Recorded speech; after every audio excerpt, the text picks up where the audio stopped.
What's shaking, people? Back with another reaction, back with some more Blancmange as we continue through this greatest hits compilation, the Once More.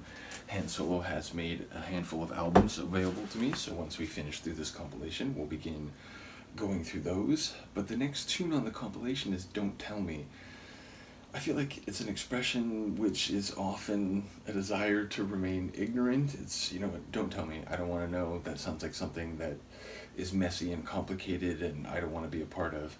I suppose it could also be a desire not to want to hear bad news, like, oh, if it's bad, don't tell me, I can't bear to hear it. So, yeah, I mean, ultimately, both of those, and maybe other scenarios I can think of, are not necessarily positive or pleasant. So, if you don't want to hear about something, then there's some issue with the information, with the perspective, that could cause problems for you, whether that's just emotionally or psychologically, or whether hearing it would break your will. I do wonder in what context the lack of a desire to learn about something will be here. Let us find out. This is Blancmange. The tune is Don't Tell Me, and it's included in a compilation of their greatest hits.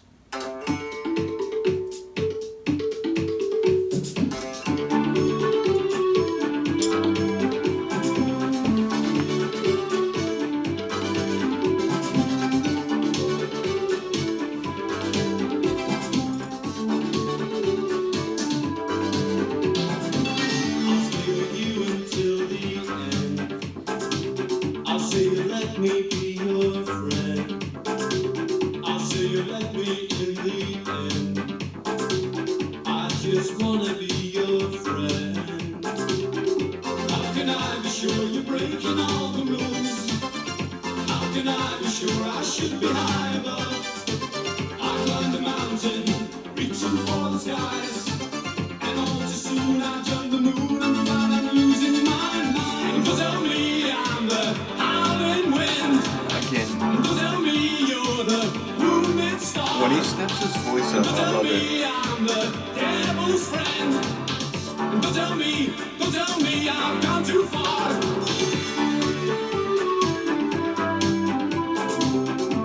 So maybe indignation and like, no, don't say that. That's not right. Don't tell me that. Left my room last night. Don't turn your back on me. I didn't hear you as you left the room last night. Please return and set me free.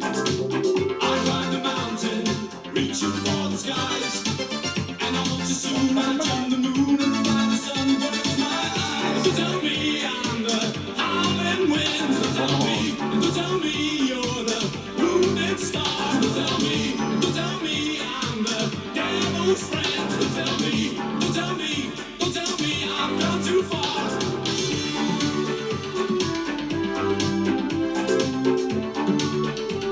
There's a bit of a like tribal feel to this section. I guess the percussion. That was crazy. I can't get a grip on. I can't get a grip on. I can't get a grip on. I can't get a grip on. No, can't get a grip on. I'll say you let me in the end. This sounds like a really Depeche. Let me be your friend. I maybe asked this once before. Don't you love me anymore?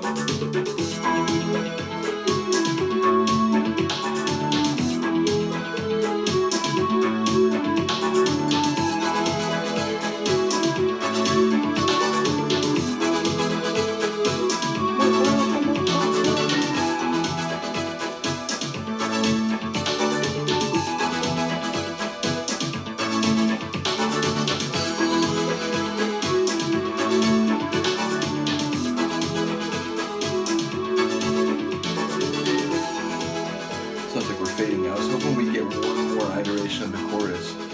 I'm telling you, the thing that is standing out to me as we go through now, still only like 6 or 7 other tunes, but as I start to hear more of their catalog, the lead singer's vocals, when he pushes them to a more forceful level, like it really catches my brain every time, which, people will know who saw the reaction to Feel Me, or what is it, Feel Me Now. yeah, that's where I first started to notice it, and there's been a couple tunes since then, including this one, where it's, he sounds fine, he sounds good in the other sections, but it's when he gets a bit more forte with his delivery, where I think his voice suddenly takes on a more epic quality. So yeah, that stood out again. The synths feel kind of like early 80s, the that one section which I think is like the interlude after the chorus, before like another verse or before a recycling of the chorus, that did feel very like early Depeche. And there's a number of the like keyboard runs which just sound kind of like early to mid 80s. So that would be my guess for where that maybe sits in their career. I think I'm remembering, isn't it like a decade that they were essentially around? I'm trying to remember if that's right. Admittedly, I'm going through so many groups where I feel like sometimes I'm cross-pollinating these contextual pieces of information. But if I remember correctly, it was something like they were around for a decade, starting early 80s, I think up until the very early 90s. Let me know if I'm getting that wrong. But yeah, looking forward to the remainder of the greatest hits, and then again we'll go through some of the proper albums. Shout out to Han Solo, not only for providing this, but this was a group that he had been mentioning to me for a while until I finally got around to them. So again, I do appreciate your insistence in that regard. Let me know what you think of this one. I will see you next time. Peace.